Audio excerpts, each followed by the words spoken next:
Assalamualaikum warahmatullahi wabarakatuh. Perkenalkan, kami dari kelompok 9 dengan saya sendiri selaku moderator dan pemateri pertama atas nama Niken Roza Alivia dan pemateri kedua atas nama M. Aditya.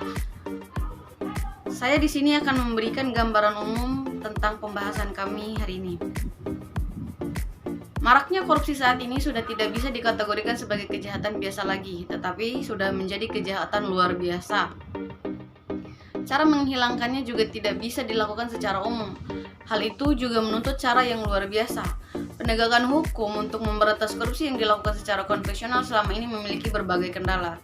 Untuk itu diperlukan metode penegakan hukum yang luar biasa dengan membentuk panitia khusus yang memiliki kewenangan yang luas dan independen serta bebas dari kekuasaan apapun. Panitia tersebut adalah KPK yang dibentuk secara resmi berdasarkan Peraturan Nomor 30 Tahun 2002. Peran dan fungsi normatif KPK adalah melakukan penyidikan dan penuntutan terhadap kasus korupsi yang melibatkan aparat penegak hukum, penyelenggara negara, dan orang lain yang menangani kasus korupsi dan penanganannya. Kerugian negara paling sedikit 1 miliar rupiah. Selain memiliki beberapa kekuatan dalam praktik pemberantasan korupsi, KPK juga memiliki banyak tantangan. Beberapa di antaranya adalah wilayah kerja KPK yang terlalu luas, masalah hubungan antar lembaga pemberantasan korupsi, dan sosialisasi KPK yang belum menyeluruh kepada masyarakat.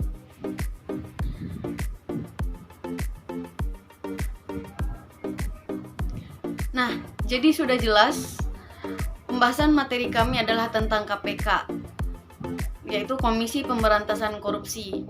Nah, selanjutnya saya serahkan kepada pemateri pertama atas nama Niken Roza Alivia. Assalamualaikum warahmatullahi wabarakatuh. Perkenalkan, nama saya Niken Roza Alivia, NIM 2020 A1H059, nomor absen 24. Di sini saya sebagai pemateri pertama akan menjelaskan apa itu KPK.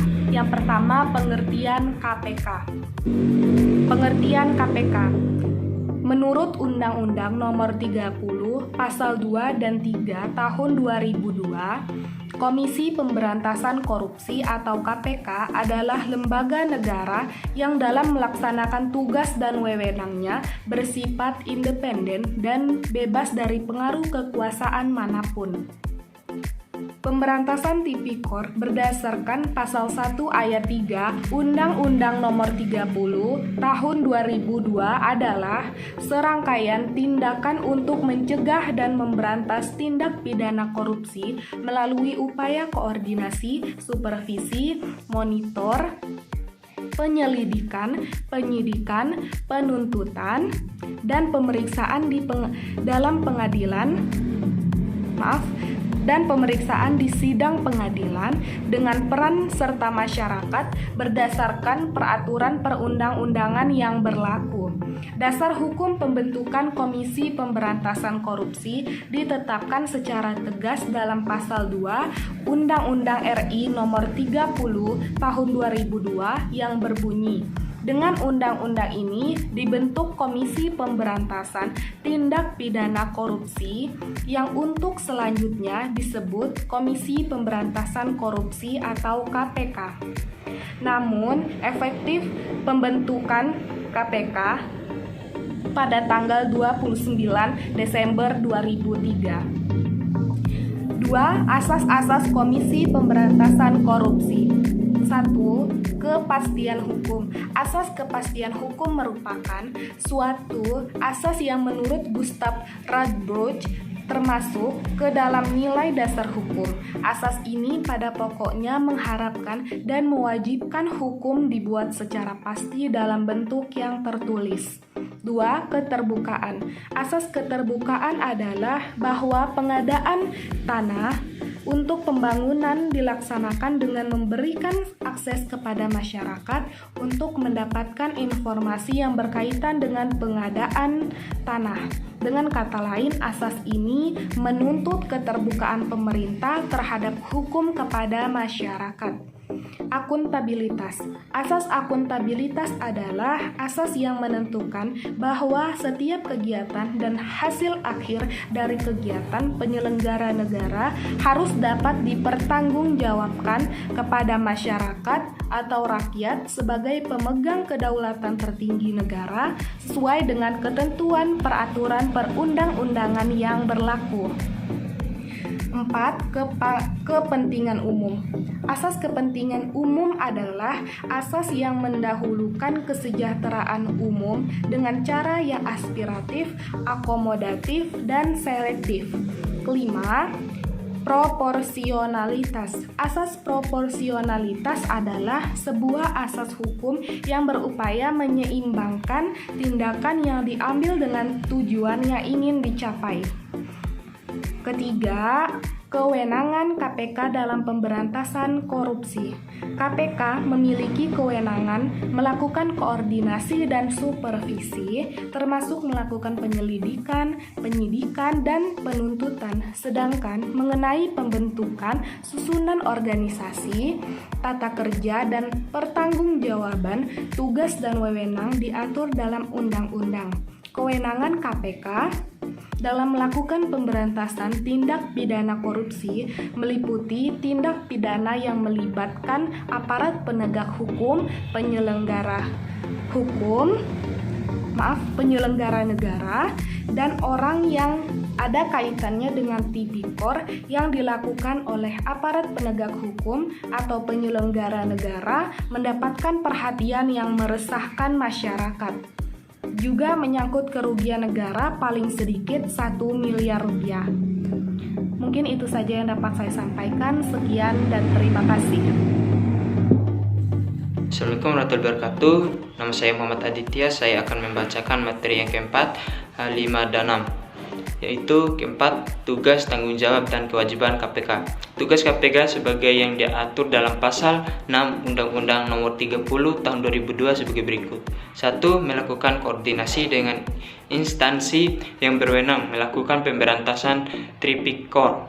2. Melakukan supervisi terhadap instansi yang berwenang melakukan pemberantasan tipikor.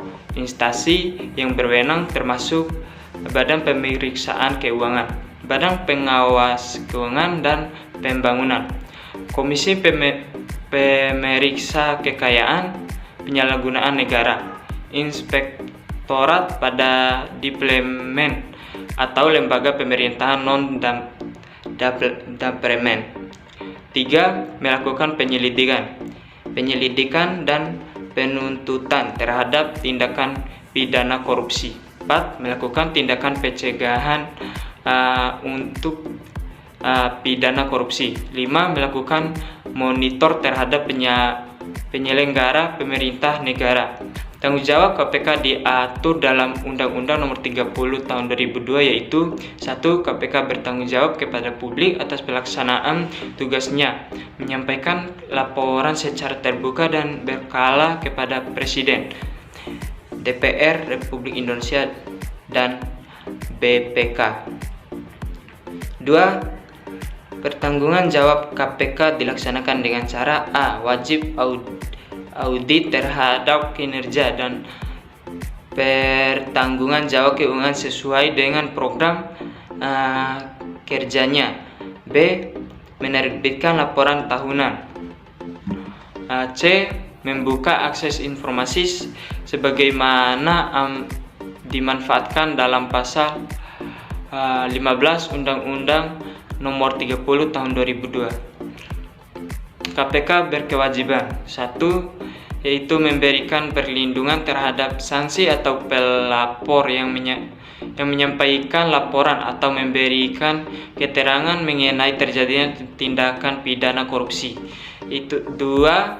Memberikan informasi kepada masyarakat yang memerlukan atau memberikan bantuan untuk memperoleh data lain yang berkaitan dengan hasil penentuan tindakan pidana korupsi yang ditanganinya. 3. Menyusun laporan tahunan dan menyampaikan kepada Presiden Republik Indonesia, Dewan Perwakilan Rakyat Republik Indonesia, dan BPK. 4. Menegakkan sumpah jabatan. 5. Menjalankan tugas, tanggung jawab, dan wewenang berdasarkan asas-asas KPK. 5. Tanggung jawab kedudukan KPK berdasarkan Undang-Undang Nomor 30 Tahun 2002 sebagai berikut. 1. KPK berkedudukan di ibu kota negara dan wilayah kerja meliputi seluruh wilayah Republik Indonesia. 2. KPK dalam bentuk perwakilan di daerah provinsi. 6. Susunan organisasi KPK. 1. Pimpinan KPK 1 orang. 2. Wakil ketua KPK 4 orang. 3. Tim penasehat 4 orang. 5. Deputi bidang pencegahan, yaitu membawahi 1.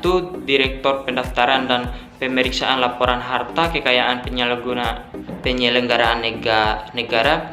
2. Direktur gratifikasi. 3. Direktur pendidikan dan pelayanan masyarakat.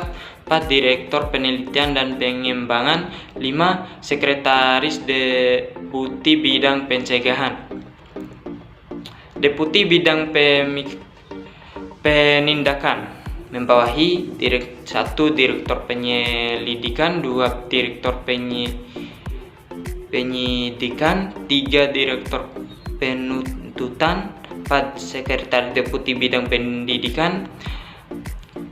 Deputi bidang informasi dan data membawahi 1. Direktur pengelolaan informasi dan data. 2. Direktur pembinaan jaringan kerja antar komisi dan instansi. 3. Direktur monitor. 4. Sekretaris Deputi bidang informasi dan data. Deputi pengawasan internal dan pengaduan masyarakat membawahi 1. Direktur pengawasan internal. 2. Direktur pengaduan masyarakat.